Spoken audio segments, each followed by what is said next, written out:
Hi అండి, నమస్తే. Part 3 అండి. శ్రీ మహాకాళేశ్వరం రాజమండ్రి దగ్గర మనం ఈరోజు మనం కొన్ని చూపిస్తున్నాను. శ్రీ ఆది శంకరాచార్యులండి, శ్రీ షిరిడి సాయిబాబా ఆశీర్వాదం అందరికీ ఉండాలని మనస్ఫూర్తిగా కోరుకుంటున్నాను. ఆ సాయిబాబా అనుగ్రహం ఉండాలని. అలాగే శ్రీ దత్తాత్రేయ స్వామి,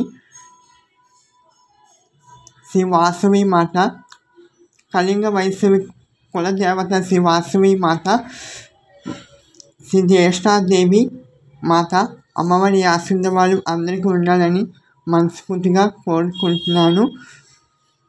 శ్రీ జ్యేష్ఠాదేవి, శ్రీ గౌరీదేవి మాత, శ్రీ గౌరీదేవి మాత అమ్మవారి అనుగ్రహం అందరికీ ఉండాలని మనస్ఫూర్తిగా కోరుకుంటున్నాను. శ్రీచక్రం అనేది శ్రీ మహిషాసురమర్దిని దసరా రోజు 9వ రోజు మనకి అవతారం ఇస్తారండి. దసరా రోజులో 9వ రోజు మహిషాసురమర్దిని, నవమి రోజున మనకి శ్రీ రాజరాజేశ్వరి దేవి అండి, శ్రీ మహాసరస్వతి దేవి, చదురు తల్లి శ్రీ మహాసరస్వతి దేవి, శ్రీ మహాలక్ష్మి అమ్మవారి అనుగ్రహం అందరికీ ఉండాలని, మహాలక్ష్మి అనుగ్రహం అందరికీ ఉండాలని మనస్ఫూర్తిగా కోరుకుంటున్నాను.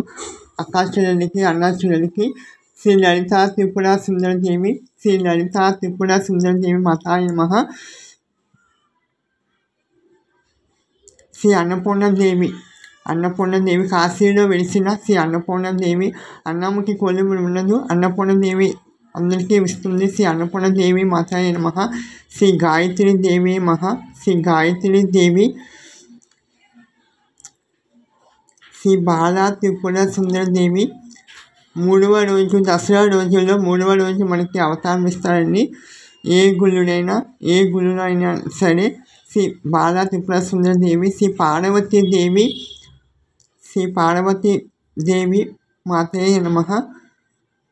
ఇక్కడ మాత్రం చాలా బాగుందండి. ఎవరైనా సరే వెళ్ళాలనుకుంటే వెళ్ళండి. చాలా చాలా అమోఘంగా కట్టారండి. 4 వైపులండి. ఈ గుడి మాత్రం ఒక విశేషత ఉందండి. తూర్పు, పడమర, ఉత్తరము, దక్షిణం వైపు శివుడు మనకు కనిపిస్తాడు. 4 వైపులో కూడా నంది ఉంటుందండి. రైల్వే స్టేషన్ దగ్గర ఎవరైనా సరే వెళ్ళాలి అనుకుని ఎవరైనా సరే రాజమండ్రి వెళ్ళిన వాళ్ళు ఖచ్చితంగా ఈ గుడి మాత్రం దర్శించవలసిందండి. అందరూ దర్శించుకోండి. అందరూ బాగుండాలి, అందరూ మనం ఉండాలి. తర్వాత పార్ట్ 4లోని ఇంకా వీడియోస్ ఉన్నాయని చూపిస్తాను. ఆ శివయ్య అనుగ్రహము అందరికీ ఉండాలని మనస్ఫూర్తిగా కోరుకుంటున్నాను. అలాగే తర్వాత శ్రీ వరహాదేవి మాత విగ్రహం కాకినాడ కాదండి, రాజమండ్రి కొవ్వూరు దగ్గర బ్రిడ్జి దగ్గర వీడియో కూడా మీకు చూపిస్తానండి.